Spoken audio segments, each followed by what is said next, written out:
Hello everyone, how are you? I hope you will be fine and fit with some studies because study is too important for our future, for our life. Not only grades matter, even the knowledge matters. Okay? I hope you all are getting my point. So let's start. Welcome in class 5th. In class 5th हम chapter 2 of English reader प्राणायाम पढ़ रहे थे. ठीक है, उसमें हमने page number 1 आधा chapter हमने रीड कर लिया था. अब हम पेज नंबर 1 लाइन से रीड करते हैं. ठीक है, तो उसमें हम देखते हैं कि हमने स्टेप 1 कर ली थी, जिसमें हम पद्मासन में हम पहले बैठ गए थे एक मैट पर और हमने आईज बंद की थी. ठीक है, आपको दिखा दूं मैं. ठीक है, स्टेप 2 में हम बैठ गए थे. स्टेप 3 में हमने वो अनुलोम विलोम नोज पर राइट हैंड पर राइट थंब रखकर इनहेल किया था, यानी पूरक किया था. देन हमने एक्सहेल मतलब थोड़ी देर होल्ड किया था, इसे कुंभक कहा था. ठीक है, तो स्टेप 5 तक हमने किया था. अब हम स्टेप 6 से करेंगे. Now release the thumb and close the left nostril with your ring finger. अब आपने थोड़ी देर तक होल्ड किया था. सबसे पहले आपने राइट फिंगर लिया था, उसको राइट नोज पर पुट किया था और लेफ्ट वाले से आपने इनहेल किया था, मतलब एयर अंदर ली थी. फिर थोड़ी देर होल्ड किया था. यहाँ तक आपने कर लिया था 5th स्टेप तक. अब 6th स्टेप में क्या करेंगे, आप थंब को हटा लेंगे. थंब को हटा लिया, थंब हटा लिया और अब लेफ्ट वाला थंब जो है उसे लेफ्ट वाले नोज पर रख दिया. ठीक है, अब राइट वाले को हटा लिया और लेफ्ट वाले को नोज पे रख लिया. अब धीरे धीरे ब्रीथ किया. किससे? राइट वाले नोस्ट्रिल से, क्योंकि अब आपने थंब कौन सा रखा है? लेफ्ट. और कौन से वाले नोस्ट्रिल पे रखा है? लेफ्ट वाले नोस्ट्रिल पर. ठीक है, अब आपने धीरे धीरे इनहेल किया. तो this process of breathing is called rechak. क्या बोलते हैं इस प्रोसेस को? इस प्रोसेस को अपन बोलते हैं रेचक प्रोसेस.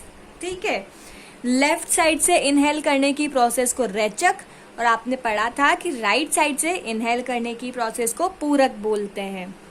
Now step 7. स्टेप 7 है now breathe in from the right nostril. अब आप ब्रीथ किससे करते हैं? राइट नॉस्ट्रिल से. Hold your breath. अब ब्रीथ को होल्ड करते हैं. जैसे अपन ने पहले होल्ड किया था वैसे अब इस वाले में भी अपन होल्ड करते हैं. ठीक है, अब स्टेप 9. स्टेप 9 में now press the right nostril with the thumb. अब वहां तक कर लिया. अब breathe out from the left nostril. और फिर किससे ब्रीथ आउट कर दिया? लेफ्ट नॉस्ट्रिल से. आप जैसे अनुलोम विलोम करते हैं, आप सबने डेली यूज में किया होगा, इसको सिर्फ वैसे ही करना है. ये वही वाला प्राणायाम है. ठीक है, you may start with 5 rounds and increase it up to 15 to 20 rounds. जब आप फर्स्ट डे करें ना, तो आप केवल इसके 5 राउंड करें. ठीक है, केवल 5 राउंड करें. उसके बाद धीरे धीरे आप अपने राउंड्स को बढ़ाते जाएं और 15 से 20 कर लें.